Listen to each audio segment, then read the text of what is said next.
এবং তারপর সেখানে দেখা যাচ্ছে যে শুভঙ্কর সরকার তিনি পাশে বসে রয়েছেন, কিন্তু শুভঙ্কর সরকারকে যখনই জিজ্ঞাসা করা হচ্ছে তিনি বলছেন তিনি কিছু জানেন না।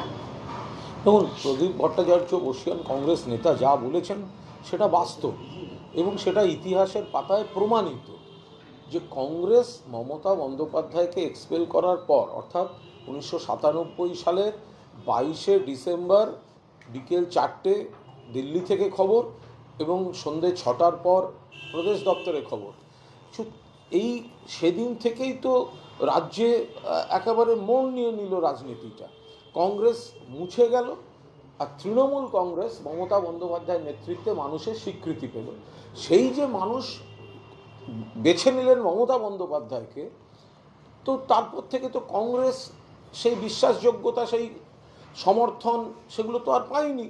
তো প্রদীপ ভট্টাচার্য সেই কথাটাই বলেছেন, হয়তো একটু দেরিতে বলেছেন, বিলম্বে বলেছেন, কিন্তু যেটা বলেছেন সেটা একদম বাস্তব কথা বলেছেন যে মমতা বন্দ্যোপাধ্যায়কে কংগ্রেস থেকে বহিষ্কারের পরেই কংগ্রেস এই ডুবে যাওয়াটা শুরু এবং সেই প্রায়শ্চিত্ত কংগ্রেসকে এখনো করে যেতে হচ্ছে। যে লোকটি পাশে বসে রয়েছেন তিনি পিসিসি প্রেসিডেন্ট, তিনি বলছেন তিনি কিছু শোনেননি, তার অস্বীকার করার এই বিষয়টা তিনি কি ফেসলস করার চেষ্টা করছেন, নাকি কর্মী একটা অংশ তারা প্রশ্ন তুলেছেন সেই জায়গা থেকে এড়িয়ে যাচ্ছেন? দেখুন, তিনি প্রদেশ সভাপতি, এখন তার কিছু রাজনৈতিক বাধ্যবাধকতা থাকতে পারে, তিনি কেন কি বলছেন বা কেন কি বলছেন না তার উপর আমরা কোনো মন্তব্য করতে পারি না। কিন্তু তিনি যখন পাশে বসে প্রদীপ ভট্টাচার্যকে প্রতিবাদ করেননি বা থামাননি বা প্রদীপ ভট্টাচার্যের পরে উঠে দাঁড়িয়ে তার ব্যাখ্যা দেননি, তাহলে ধরে নিতে হবে যে তিনিও কিন্তু এই প্রদীপ ভট্টাচার্যের থিওরিটি সমর্থনই করেছেন। বলছি, মালদায় যে দলের নেতা এদের খুন হয়েছেন তার স্ত্রী বলছেন যে, পরিষ্কার বলছেন যে গোষ্ঠীদ্বন্দ্ব বলবো না, কিন্তু দলের মধ্যে কিছু লোক এই স্বার্থ জড়িত করার জন্য এটা করেছে। একটু অ্যাড করবো, উনি বলছেন মুখ্যমন্ত্রীর সঙ্গে দেখা করব, দিদিকে জানাবো আমাদের মাথায় কাদের নাম ঘুরছে, স্পষ্ট ইঙ্গিত দলেরই অন্তরে। দেখুন, পুলিশ তদন্ত করছে, আমাদের সিনিয়র নেতা ফিরহাদ হাকিম সেখানে গেছিলেন এবং যিনি খুন হয়েছেন তৃণমূল কংগ্রেসের দীর্ঘদিনের সৈনিক মমতা বন্দ্যোপাধ্যায় এই বিষয়ে উদ্বেগ জানিয়েছেন, পুলিশকে কড়া বার্তা দিয়েছেন, পুলিশ তদন্ত করছে। ফলে নিহতের যে স্ত্রী, তার শোক, তার যন্ত্রণা নিশ্চয়ই তিনি পুলিশকেও বলতে পারেন, তিনি আশা করি ফিরহাদ হাকিমকেও বলেছেন, পুলিশ যখন তদন্তের স্বার্থে কথা বলবে তখনও বলতে পারেন এবং নেত্রীকে তো বলতেই পারেন। ফলে এই বিষয়ে দলের তরফ থেকে আলাদা করে কোনো মন্তব্য করব না। খুনের ঘটনাটি অত্যন্ত বাজে ঘটনা এবং নিশ্চিতভাবে দোষীদের শাস্তি হওয়া উচিত। পুলিশ তদন্ত করছে, এবার তার মনে যদি কোথাও কোনো বক্তব্য কিছু থাকে তিনি পুলিশকেও নিশ্চিতভাবে বলতে পারেন। মমতা বন্দ্যোপাধ্যায় পুলিশকে যথাযথ কঠোর ইনস্ট্রাকশন দিয়ে দিয়েছেন। বলছি, প্রাথমিকের যে নিয়োগ মামলায় পার্থ চট্টোপাধ্যায় এবং সুজয় কৃষ্ণ পাত্র মানে 54 জনের বিরুদ্ধে চার্জ গঠন হলো আছে এবং বিচার প্রক্রিয়া শুরু হবে ভার্চুয়ালি মাধ্যমে, চার্জ গঠন করা হচ্ছে কাকুরকে, কালীঘাটের কাকুরকে। দেখুন, এটা সম্পূর্ণ বিচারাধীন বিষয়। এই চার্জশিট, চার্জ ফ্রেম, এই গোটা প্রক্রিয়াটা কোর্টের বিষয়। প্রথম কথা, আইনের পথে চলে। আমরা শুধু এজেন্সির ক্ষেত্রে বলেছিলাম যেন রাজনৈতিক পক্ষপাত দুষ্ট না হয়, খারাপ কাজ হয়ে থাকলে নিশ্চিতভাবে কোর্টে প্রমাণ করবেন এবং দোষীরা যথাযথ পদক্ষেপ তাদের বিরুদ্ধে মহামান্য আদালত নেবেন। তো একটা বিচারাধীন প্রসেস, এই যে চার্জ ফ্রেম, এটাও একটা বিচারের প্রসেস। ফলে যেটা হচ্ছে কোর্টে, এর ওপর দাঁড়িয়ে কোনো রাজনীতির মন্তব্য হতে পারে না। বাকি সবাই জামিন পেয়ে যাচ্ছেন, ধরুন মানিক ভট্টাচার্য পেয়েছেন বা বাকিরা পাচ্ছেন, তার পরিবারের সবাই পেয়েছেন, অর্পিতা পেয়েছেন যার বাড়ি থেকে টাকা উদ্ধার হয়েছে, কিন্তু পার্থ চট্টোপাধ্যায় পাচ্ছেন না। এইটা মানে কি মনে হয় আপনাদের? দেখুন, এটা নিয়ে কোনো রাজনৈতিক মন্তব্য করব না। বাকিরা জামিন পাচ্ছেন, পার্থ চট্টোপাধ্যায় পাচ্ছেন না কেন, এটা রাজনীতির বিষয় নয়। নিশ্চয়ই পার্থবাবুর আইনজীবীরা বা পার্থবাবু আদালতের কাছে জামিন চাইছেন এবং জামিন চাইবার অধিকার বন্দী হিসেবে তার রয়েছে। আবার তদন্তকারী এজেন্সি তারা কেন জামিন দেওয়া উচিত নয় তাদের যুক্তিও মাননীয় বিচারকের কাছে রাখছেন এবং দুপক্ষ শোনার পর বিচারক যদি জামিন না দেওয়ার সিদ্ধান্ত নেন, এটা সম্পূর্ণ আদালতের ব্যাপার, বিচারকের ব্যাপার, এর উপর দাঁড়িয়ে কোনো মন্তব্য করব না। বলছি অর্জুন সিং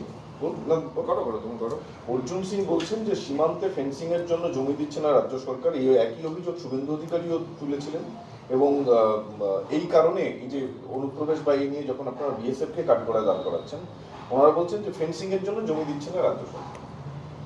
এগুলো সব ভিত্তিহীন কথাবার্তা, মানে পুরোদস্তুর ভিত্তিহীন কথাবার্তা।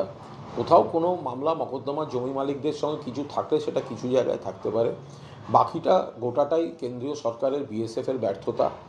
সেখানে রাজ্য সরকার জমি দিচ্ছে না, এরা তো কিছুদিন আগেই সংসদে গায়ের জোরে আইন বদলে সীমান্ত রেখা থেকে 15 কিলোমিটার পর্যন্ত বিএসএফের এখতিয়ার ছিল, সেটা বাড়িয়ে সীমান্ত রেখা থেকে 50 কিলোমিটার বিএসএফের এখতিয়ার করে নিল। তাহলে তারা এরিয়া যখন বাড়িয়ে নিচ্ছে রাজনৈতিক দাদাগিরির জন্য, তখন তাদের সমস্যা হচ্ছে না। আসল সীমারেখাটা তারা পাহারা দিতে পারছে না, তখন গিয়ে মনে হচ্ছে কেন্দ্রীয় সরকার দেয়নি, এই রাজ্য সরকার জমি দেয়নি। এটা কোনো কথা হলো? কেন্দ্রীয় সরকার আইন সংশোধন করে সীমান্ত রেখা থেকে 50 কিলোমিটার নিয়ে নিল, তখন এত কথা আসেনি। আর এখন সীমান্ত রেখাটা পাহারা দিতে পারছে না, এখন বলছে ওটা রাজ্য সরকার জমি দেয়নি। তা তোমরা সীমান্ত রেখার সমস্যার সমাধান না করে 50 কিলোমিটার নিতে গেলে কেন? তোমার 50 কিলোমিটার নেওয়া হয়ে গেল, এবার দেখা যাচ্ছে তুমি আসল রেখাটাকে পাহারা দিতে পারছো না, তখন তুমি রাজ্য সরকারের নামে দোষারোপ করছো, সম্পূর্ণ ভিত্তিহীন। বলছি, বহরমপুর জেলে গত 10 বছর ধরে খাগড়াগড় কাণ্ডের যে সাজাপ্রাপ্ত বন্দী ওই জামাত জঙ্গি তারিকুল, সে আজকে এসটিএফ থেকে হেফাজতে নিয়েছে। এখন প্রশ্ন হলো যে অসম পুলিশ মুর্শিদাবাদ থেকে ধরা পড়ার পর এটা জানা গেছে যে পশ্চিমবঙ্গে এতদিন রইল জেলে, সে এতদিন জানতে পারলো না পশ্চিমবঙ্গে পুলিশ। তখন এটার সঙ্গে রাজনীতির কোনো সম্পর্ক নেই। কিছু বিচিত্র ঘটনা ঘটে এবং মানে সমাজের যে কাঠামো, তার কোথাও কোথাও কোনো ছিদ্র থাকে, তদন্তের স্বার্থে সেগুলি আরও তদন্ত দরকার হয়, তদন্তে আরও কিছু জানা যায়। এগুলো যুগ যুগ ধরে ভালো কাজ বেশি, আর কিছু অপরাধ, কিছু ছিদ্র থাকে, তো সেগুলো ক্রমশ জানা যায়, জানলে ব্যবস্থা নিচ্ছে, তদন্ত শুরু হয়েছে, দেখা যাক আর কি কি পুলিশ ব্যবস্থা নেয়। না, বিরোধীরা প্রশ্ন তুলছে যে বাংলার জেলে বসে আছেন 1 দশক ধরে। আরে অন্য রাজ্যের জেলে ঘটছে না, কি আশ্চর্য কথা! তো অতীতের জেলে ঘটেনি? আধুনিক প্রযুক্তি আসছে, নানা রকম বিষয় ঘটছে, এগুলো কোনো কাজের কথা হলো? নিশ্চিতভাবে জেলে থাকলে এটা হওয়া উচিত নয়, কিন্তু বহু ফাঁক ফোকর থাকে, হয়ে যায়। তো অন্য রাজ্যের জেলের অপকীর্তি ঘটছে না, জেল থেকে লোকে পালাচ্ছে না, বা জেলে বসে কিছু করছে না। কিছুদিন ধরে তো দেখা গেছে বিহারের জেলে বসে বড় সড়ো ছক কষার খেলা চলছে। তো শুধু বাংলার দিকে তাকিয়ে কী হবে? কোথায় একটা বিচ্ছিন্ন একটা কোনো ঘটনা ঘটছে, তো সেখানে সেইটাকে ধরে কোনো ইন জেনারেল কোনো মূল্যায়ন হতে পারে না। রাজ্যপাল আদিবাসীদের জন্য একটি নতুন কর্মসূচি নিয়েছেন। তিনি প্রত্যেকটি আদিবাসী অধ্যুষিত গ্রামে যাবেন, সেখানকার মানুষের সঙ্গে কথা বলবেন। আমার গ্রাম কর্মসূচি, কিভাবে দেখছেন এই কর্মসূচি? না, কোনোভাবেই দেখছি না। শীতকালে উনি নিশ্চয়ই যাবেন, রুটি দিয়ে নতুন গুড় খাবেন, খেজুর গুড় খাবেন, এবং শীতকালে গ্রামের দিকে আদিবাসী গ্রামগুলি কত উন্নয়ন হয়েছে।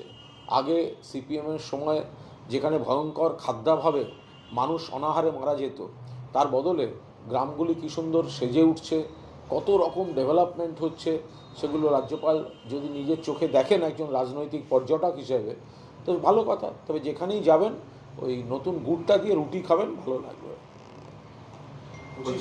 অর্জুন সিং বলছেন যে একেবারে জঙ্গি অনুপ্রবেশ ভয়ঙ্কর হয়ে উঠেছে, এটা জঙ্গিদের স্বর্গরাজ্য এই মুহূর্তে। দেখুন, এই যে ব্যাপারটা, আমি এই বিষয়ে অর্জুনদার উপরে কথা বলার অধিকার আমার নেই, কারণ এই জঙ্গি অস্ত্র এগুলো নিয়ে অর্জুনদার যে গভীরতা, যে জ্ঞান, যে অভিজ্ঞতা, সেই বিষয়ে আমি এই ব্যাপারে মন্তব্য করলে মনে হবে যেন একটা বিশেষজ্ঞের মন্তব্যকে আমি কন্ট্রাডিক্ট করছি। আমি শুধু এইটুকু বলতে পারি যে এই অস্ত্র পাচার, দুষ্কৃতি, বাইরের রাজ্য থেকে আসা, জঙ্গি ঢোকা, এগুলোতে অর্জুনদার জ্ঞান অনেক বেশি। তার সঙ্গে বিজেপিতে থাকলে কিছু বলতে হয়, কিছু বানিয়ে বলতে হয়, অতিরঞ্জিত করতে হয়, সেটা উনি করে দেন। তবে হ্যাঁ, আগামী বছর আবার আগামী দিন অর্জুনদা কোন দলে থাকবেন সেই অনুযায়ী ওনার টিউনিংটা আবার ডিপেন্ড করবে। কুণালদা মানে দল পাসপোর্ট বদলের সম্ভাবনা আছে অর্জুনদের আবার? না, অর্জুন সিং সিনিয়র অভিজ্ঞ, তো অতীতে তিনি একাধিকবার যেহেতু দল বদল করেছেন, ফলে এই 2025 সালের জানুয়ারিতে আমরা একটা আলোচনা করছি, 2026-এর এই তারিখে অর্জুনদা কোন দলে থাকবেন সে কী করে জানে? পাসপোর্ট ভেরিফিকেশনের যিনি এক্স অফিসার আব্দুল হাই, তার যথেষ্ট প্রমাণ মিলেছে তদন্তকারী সংস্থার হাতে যে তিনি পাসপোর্ট জালিয়াতি করেছেন এবং একাধিক অভিযোগ, একাধিক তথ্য প্রমাণ পাওয়া যাচ্ছে। যদি অন্যায় কাজ করে থাকে যথাযথ শাস্তি পাবে।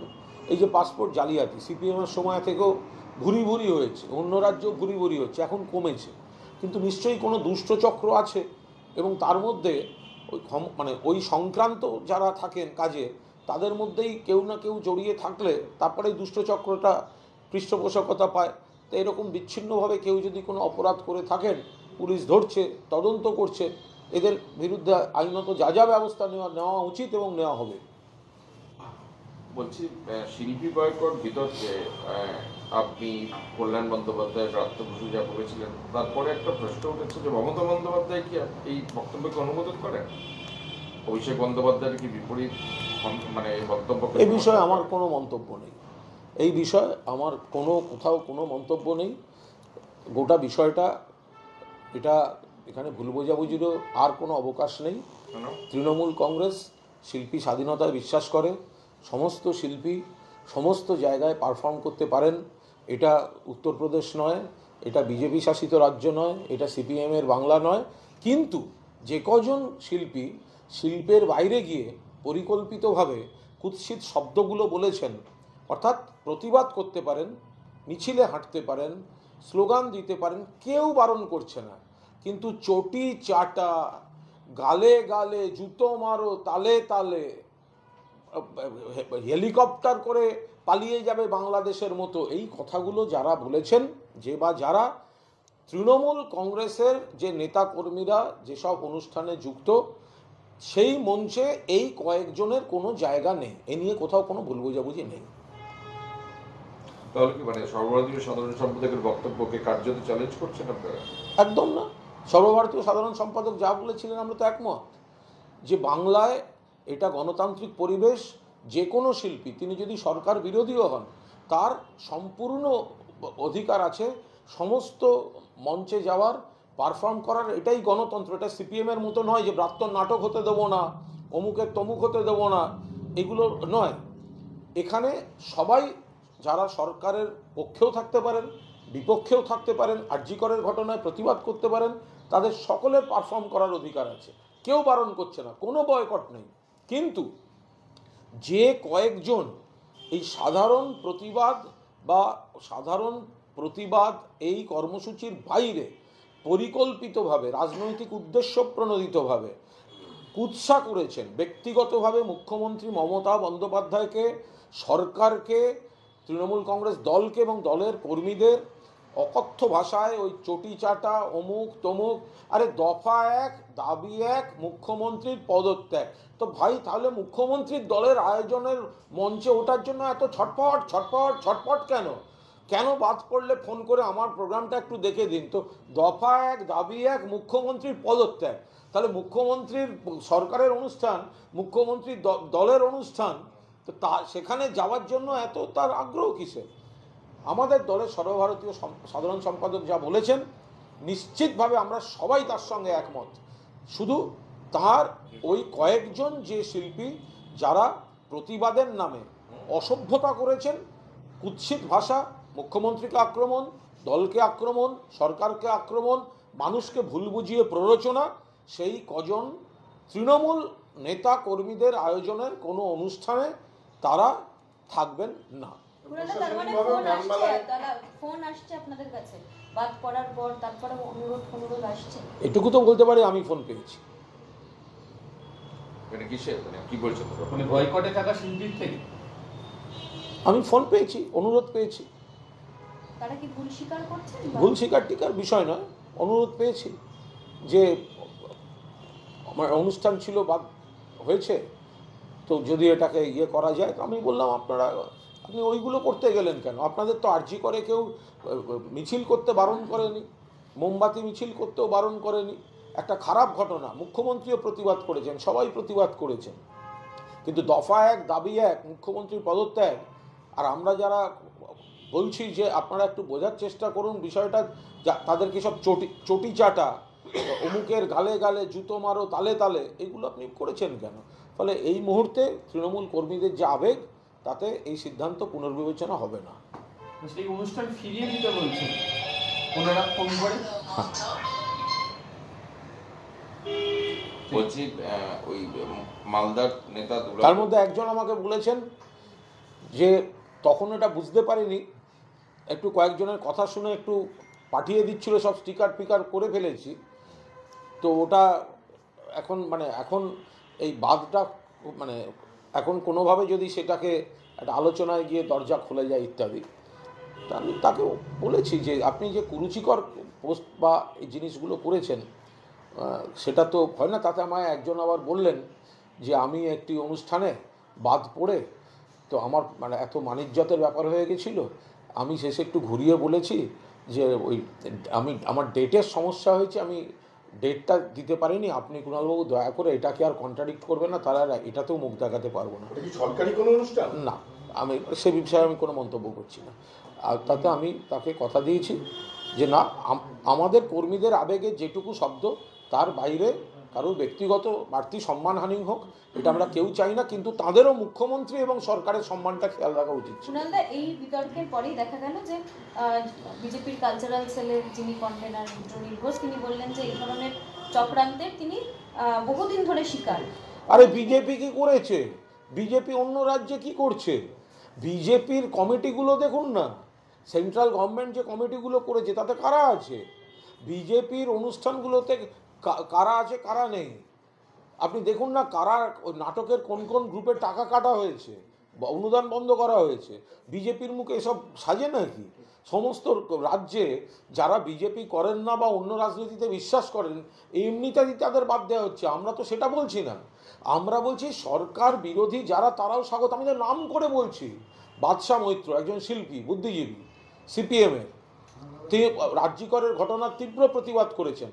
বাদশার জন্য তো আমরা কেউ বয়কট শব্দটা বলছি না, বাদশা বা বাদশার মতো যারা করেছেন, তার কারণ প্রতিবাদের অধিকার সবার আছে, কিন্তু তার একটা সৌজন্য থাকবে। ওই গালে গালে জুতো মারো তালে তালে এইসব নাচতে যাবেন, আবার তারা সৌজন্য দেখাবে, নিজেদের শিল্পী বলবেন, সব একসঙ্গে হয় না। তৃণমূলের আপত্তি কার কার কার কার নামে? না, সেটা আমরা এইভাবে তো বলছি না। দলের এটা প্রকাশ্যে না বলারই কারণ কি? সেটা আমি জানি না পুরোটা, কারণ আমি তো এক্ষুনি কোনো অনুষ্ঠান করছি না। এগুলো সব মনের ডাক, এগুলো মনের ডাক, তৃণমূল কর্মীদের আবেগ। যারা করেছে তাদের বাদ, এবার যারা করেছে সেই এলাকার যাদের কাছে যা খবর থাকবে তারা তাদের ডাকবেন না, মিটে গেল। ফেসবুক দেখছেন তো, পরপর পোস্ট হচ্ছে নানা রকম, আমাদের এলাকা থেকে অমুককে বাদ দেওয়া হলো, আমাদের এলাকা থেকে অমুককে বাদ দেওয়া হলো। তৃণমূল কর্মীরা সাড়া দিচ্ছেন এতে। কুণালদা, এটাও আপনাদের বিরুদ্ধে অভিযোগ করা হচ্ছে যে আপনারা কোট আনকোট ভাতে মারার চক্রান্ত করছেন। কেন মারতে যাবো ভাতে? কেন, কি জন্য? এগুলো তো সব সিপিএম করে এসছে। আমরা তো বলছি সরকারের আরজিকর ইস্যুতে কুৎসা করা হয়েছে, সরকার ব্যবস্থা নিয়েছে, 24 ঘন্টার মধ্যে অ্যারেস্ট হয়েছে, যা যা করণীয় করেছেন, কিন্তু পরিকল্পিতভাবে মুখ্যমন্ত্রী, সরকার এবং দলের বিরুদ্ধে কুৎসা, বিকৃত প্রচার, চক্রান্ত হয়েছে। আমরা বলছি যে শিল্পীরা প্রতিবাদ করেছেন, মিছিলে হেঁটেছেন, কেউ বলছেন হাঁটলাম বলে বাজে কথা বলছেন, মিথ্যা কথা বলছেন, ভিকটিম কার্ড খেলছেন, ওইভাবে বাদ কোনো প্রশ্নই ওঠে না। কেন হবে? সবাই থাকবেন না, 100 বার থাকবেন। শুধু যে কজন কুৎসিত কথা বলেছেন, কুৎসিত পোস্ট করেছেন, মুখ্যমন্ত্রী সরকার দলকে কুৎসিত ভাষায় আক্রমণ করেছেন, তারা তৃণমূলের আয়োজিত কোনো অনুষ্ঠানে তাদেরকে আমাদের কর্মী সমর্থকরা ডাকবেন না। অপর্ণা সেন বলছেন এই বয়কটটাই অগণতান্ত্রিক বয়কট। উনি বলেছেন, ওনার কথা বলেছেন, তাহলে গালে গালে জুতো মারো তালে তালে, এটা কি এটা উনি সমর্থন করছেন? সেটা বলুন। উনি চটিচাটা শব্দ বলে আক্রমণ করছেন, সমর্থন করছেন? বলুন যে বাংলাদেশ মডেলে পালিয়ে যাবে হেলিকপ্টারে, এগুলো সমর্থন করছেন। ওই যে বয়কট শব্দটা নয়, এরম গোল গোল সংস্কৃতি কথা সবাই বলতে পারে, আমরা তো বলছি, আপনি বাদশা মৈত্রকে জিজ্ঞাসা করুন না কেউ বাধা দিচ্ছে কিনা। সাপোর্ট করছি, বাদশা কেন, আরো অনেককে। শুধু যে কজন, অর্থাৎ আপনারা এই, আমি মিডিয়ার একাংশকেও বলবো, মিডিয়ার একাংশ এবং বুদ্ধিজীবীদের একাংশ, তারা যেন বিষয়টা মিশিয়ে না দেন। কোনো শিল্পীকে বয়কটের কথা বলা হচ্ছে না, কিন্তু কোনো সাধারণ শিল্পীকে বয়কটের কথা বলা হচ্ছে না, কোনো অসাধারণ শিল্পীকেও বয়কটের কথা বলা হচ্ছে না। বয়কট শুধু তাদের বলা হচ্ছে যারা, যে কয়েকজন মাত্রা ছাড়িয়ে মুখ্যমন্ত্রী, সরকার এবং দলকে কুৎসিতভাবে আক্রমণ করে প্ররোচনা ছড়িয়েছেন, সেই কজনকে বলা হয়েছে। সংখ্যা কজন তারা, কত হবে? যে কজন হবে হবে, তাদের তো অর্ধেককে তো আবার মানে কেউ মানে মানে পয়সা দিয়ে ডাকবেও না, মানে তারা পয়সা দিলে গিয়ে বসতে পারে। ওই যে গালে গালে জুতো মারো তালে তালে, ওকে কি পয়সা দিয়ে ডাকবে নাকি কেউ? বলছি এই নামগুলো বললে বুঝতে সুবিধা হতো কাদের ডাকবে আর কাদের ডাকবে। যারা অর্গানাইজার তারা গোটা পরিস্থিতি সম্পর্কে তাদের সম্যক ধারণা আছে। বলছি আপনি কার গান শুনতে চান? হ্যাঁ, আমি তো সবার গানই শুনি। কুনালদা, এটাও কল দেওয়া হচ্ছে যে নাম শুনলে হয়তো আপনি একটু রেগে যেতে পারেন।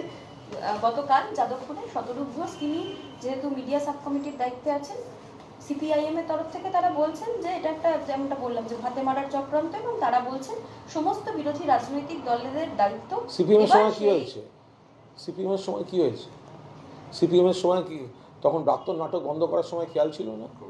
সিপিএম এর সময় কি হয়েছে? কবির সুমনের গানের শো হতে দেয়নি, মিঠুনের তুলকালাম বলে ছবিটা রিলিজ করতে দেয়নি অর্ধেক হলে, জমি বিতর্ক নিয়ে ছিল বলে। বুদ্ধদেব ভট্টাচার্য তো তার বিরোধিতা করেছিলেন। বিরোধিতা করেছিলেন না, শেষ সিপিএম তো সেটা করতে দেয়নি। আর আমরা এখানে বলছি সিপিএম এর সমর্থক বাদশা মৈত্র, তাকে বলছি তিনি সরকার বিরোধী মিটিং মিছিল করলে আমাদের কোনো আপত্তি নেই। এটা হচ্ছে তফাৎ, এটা তফাৎ। এই ঘটনার পর কি বলবেন যে যে সমস্ত শিল্পী, সাহিত্যিক, বুদ্ধিজীবী বা যাদের মানুষ সিপিএম এর দেখেন, সমস্যা হচ্ছে সিপিএম এর তত্ত্ব, মিডিয়া, সোশ্যাল মিডিয়া সবেতে আছে, শুধু যারা বেশি কথাগুলো বলেন তারা নিজের পাড়া নিজের বুথটা জিততে পারেন না। ভাষা জ্ঞান সেই বিষয়ে আরো বেশি সংযত এবং সতর্ক হওয়ার প্রয়োজন রয়েছে। সে বিষয়ে এই ঘটনার পর কি আরো একবার বলবেন, তাদের মনে করিয়ে দেবেন? দেখুন, খারাপ ঘটনাকে সমাজ প্রতিবাদ করবেই, খুব স্বাভাবিকভাবে প্রতিবাদ করবে। আমরা প্রতিবাদ করিনি অতীতে, ফলে আজকের বিরোধীরা, বা শুধু বিরোধী কেন, সাধারণ নাগরিক, সাধারণ শিল্পী যদি কোনো সমাজে খারাপ দেখেন 100 বার প্রতিবাদ করবেন, কিন্তু প্রতিবাদের পেছনে যদি অন্য কোনো রাজনৈতিক প্রতিহিংসা বা আক্রোশ লুকিয়ে থাকে, যেটা কুৎসিত ভাষার মধ্যে দিয়ে বেরিয়ে আসছে, সেগুলো যদি আমরা সবাই এড়িয়ে চলি তাহলে ভালো হয়।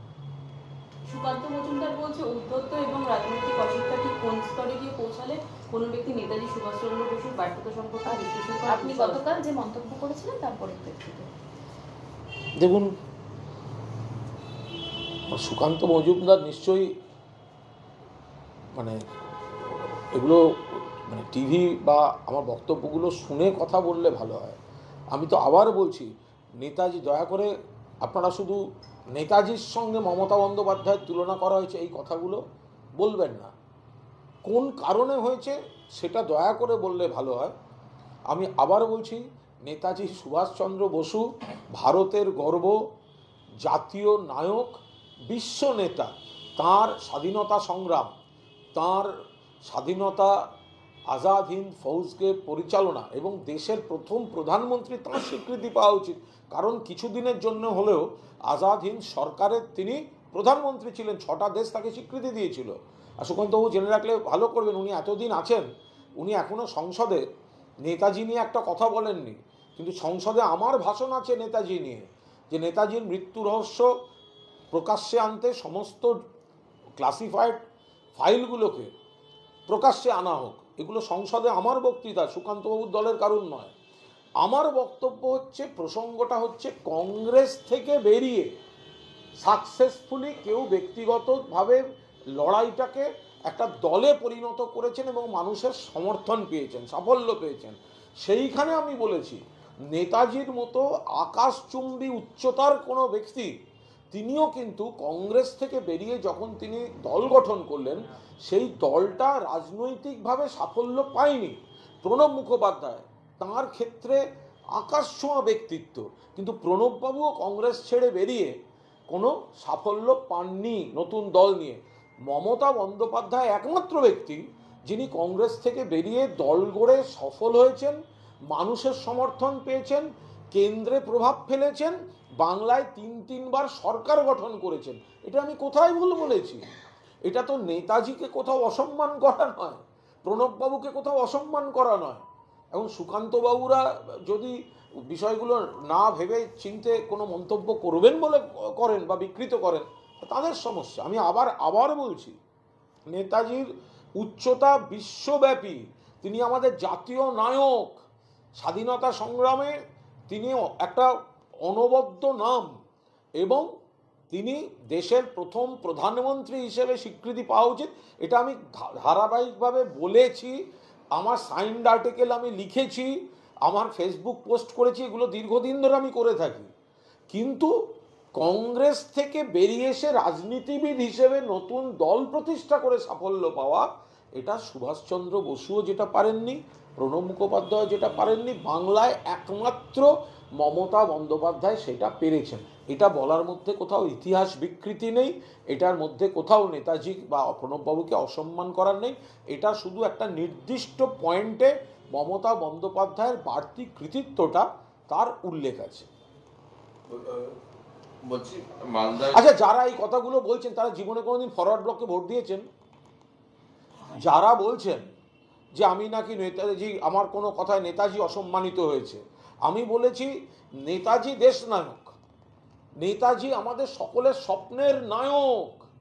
কিন্তু নেতাজি কংগ্রেস থেকে বেরিয়ে দল গঠন করে দলটাকে প্রতিষ্ঠা করার ক্ষেত্রে নেতাজি বা প্রণব মুখার্জি বা আরও অনেকে যেটা পারেননি, মমতা বন্দ্যোপাধ্যায় সেটা পেরেছেন। যারা এখন না বুঝে না শুনে রেড়ে করে উঠলেন, তারা জীবনে ফরওয়ার্ড ব্লক পার্টিটা নেতাজির তৈরি, তাকে কোনোদিন ভোট দিয়েছেন? তাহলে বড় বড় কথা বলছেন কেন? আমি নেতাজির যে রাজনৈতিক দল গঠনের বিষয়টা এখানে আলোচনা হচ্ছে, তো আপনারা সেটা মেলাচ্ছেন কেন? আচ্ছা বলবো ওই জঙ্গি নিয়ে খাগড়াগড় বিস্ফোরণ কাণ্ডে অন্যতম জেএমবি জঙ্গি তারিকুল জেল থেকে বসে নির্দেশ দিতেন মিনারুল হয়ে গেছে। আমার মালদার একটা যে নেতা খুন হয়েছে, তার স্ত্রী